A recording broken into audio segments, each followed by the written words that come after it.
Maureen is a very talented singer-songwriter who's been on our show several times. She has a little throat laryngitis, so she can't sing tonight, but she's going to share her story. When Maureen was 7 years old, she was involved in a very traumatic incident. And our aviation expert, Rich Kaplan, is going to conduct the interview and talk about this incident. So Rich, take it away. Rich and Maureen. Thank you, Howie. First of all, thank you for sharing your story, because I can only imagine how hard it must be, even though you were only 7 years old at the time. My father, God rest his soul, remembers this crash very vividly because he grew up in Brooklyn, and it didn't get a lot of press because of the fact that they didn't find the wreckage until you pointed out to me that it was a Good Samaritan that spotted the plane's fuselage and called it in. What was it like to go through this at such a young age? Well, when the plane hit the runway, the plane started to shake like this. And I remember the thoughts going through my head thinking, are we going to crash? And I remember myself saying, that only happens in the movies. And the next thing I knew, the landing gear gave way and the plane landed on the runway, the belly landed on the runway, and we slid into the bay, into Jamaica Bay. And the plane cracked in half right behind where I was sitting. And I just remember the ceiling falling down, and my mom was next to me, and it was like clockwork. It was like my parents had rehearsed this over and over and over again. There was only two on each side in the 707.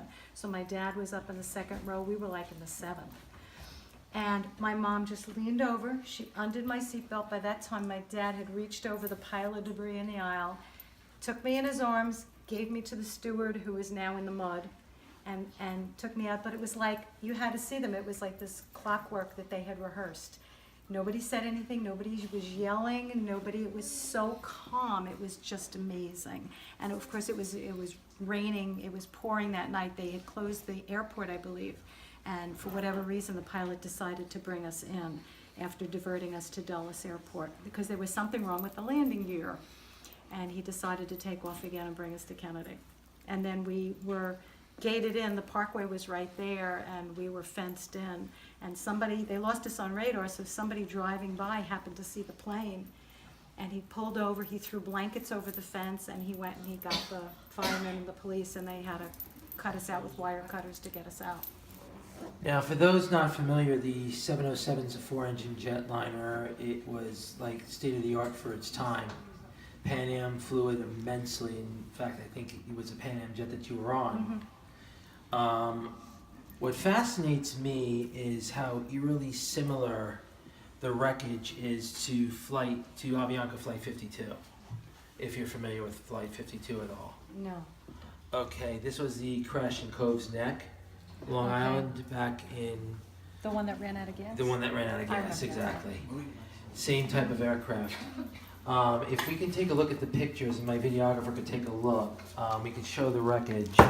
You get a pretty good idea of what you went through that night, and it's miraculous that this individual found the wreckage the way it is. This is the aircraft. That's where it cracked in half. And this is where you were sitting? That's where I was sitting, right there. Let me hold it up for the people. Okay. For those who can't see, we're going to put it up just so you guys can get a good look. She was sitting in the front of the aircraft. And you had told me earlier that the only reason why the pilot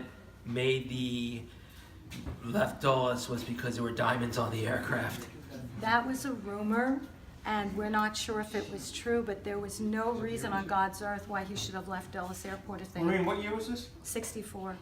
Why they would have left Dulles Airport, and my mom remembers all the mechanics hanging out around the landing gear and checking it out. And it was this terrible, rainy, stormy night. I was airsick the whole trip. And there was no reason. And my mom said they heard a rumor that there were diamonds on the plane and that if they had stayed over, they would have been responsible for them. I do not know if that's true, but that was a rumor my mom heard. Now, looking back at this incident, and I have to tell you, it's miraculous that there were so many survivors. Just looking at the wreckage, I'm trying to fathom it. Absolutely. Wow. Rocco, can you give a good picture of that? That's the nose of the aircraft. She was sitting right in front of right it. where the tape is? On the left side. On the left yeah. side. If everyone can take a look at that. Guys, look. By today's standards, this type of air crash would have been catastrophic. I mean, today we fly Boeing 747s, they fly Airbus A380s, which carry over 700 passengers. This plane was carrying about how many? It says 145, 147, depending on which newspaper you're reading. Okay. So the 707 was considerably smaller by today's standards to what we're flying now. But what's remarkable is that there were so many survivors. I, for one, I'm just blown away. It takes a lot for me to be blown away. This really blows me away because by all accounts, you look at the water, you look at the conditions and everything that night, God was on your side. Well, God was definitely on your side. That's very true. When that plane went down in the Hudson with Captain Sullivan, and they showed the picture of God's hands under the plane, and boy, that brought back memories. I forget, there was something I was going to tell you. Oh, back then, they did not check for your seat to be in the upright position and that you're all buckled in. You know, when I still call them stewardesses, the flight attendants walk through and they check your bed, put the seat up. There's a reason for that. And the reason is we were so many hours delayed between being up there circling around, the horrible weather, going to Dulles. I mean, we were something like 7 or 8 hours late already. People were drinking. People were drinking a lot, and they didn't bother buckling up. And they didn't check. They didn't check back then. And so there was a guy sitting behind us that I was playing cards with who went flying. My mom said, I don't remember it, but she said he wasn't strapped in, so he went flying. So there is a reason for that when they say that, as much as we make fun of it. Absolutely, absolutely.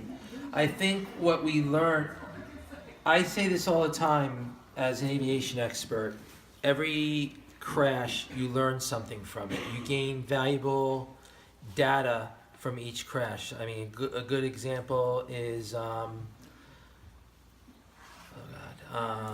Air Florida Palm 90. We learned that ice has to be, you have to de-ice every aircraft before takeoff. Without it de-icing, you have weight on the wings that push the plane right into the ground.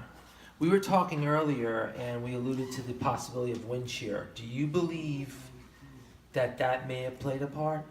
No, it was tough because we landed on the tarmac just fine. It was Okay. once we got on the tarmac, the landing gear didn't hold. Okay. Well, the landing gear on 707s, incidentally, it's a tricycle landing gear, 2 bogies on the main landing gear, 1 bogie on the nose gear.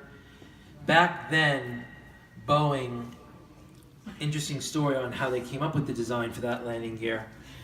That particular airplane, the 707, was the benchmark for aviation as we know it for that time. You go into any aviation history class, they talk ad nauseum about the 707 and all the airlines that flew it. But what we learned was that the landing gear wasn't as strong as people thought it was. It wasn't until they came out with the Boeing 720, which was the successor to the 707, they strengthened the landing gear, and they learned from your accident, incidentally enough, they had to strengthen the landing gear. They had to put in extra struts for the retracts. But I'm just amazed that there were so many survivors. I'm absolutely amazed. And I'm thrilled that Maureen Remember it. survived. I'm very thrilled you survived. Very grateful to that. They said that the mud saved us because we had just refueled in Dulles, so we had a full tank of fuel. Mm-hmm. And when we landed, all the fuel, because the plane cracked, was all in the mud. It was low tide. The people in the back got out in rafts. We could walk out in the mud. But the mud was covered with fuel, and after that, even to this day, when I smell diesel fuel, I start to get nauseous. And for years and years after that, anytime a bus went by or something, I just was like, why am I feeling so nauseous? Well, let's give it a applause. I think Rich and Maureen did a great job. Thank you. The man knows his aircraft.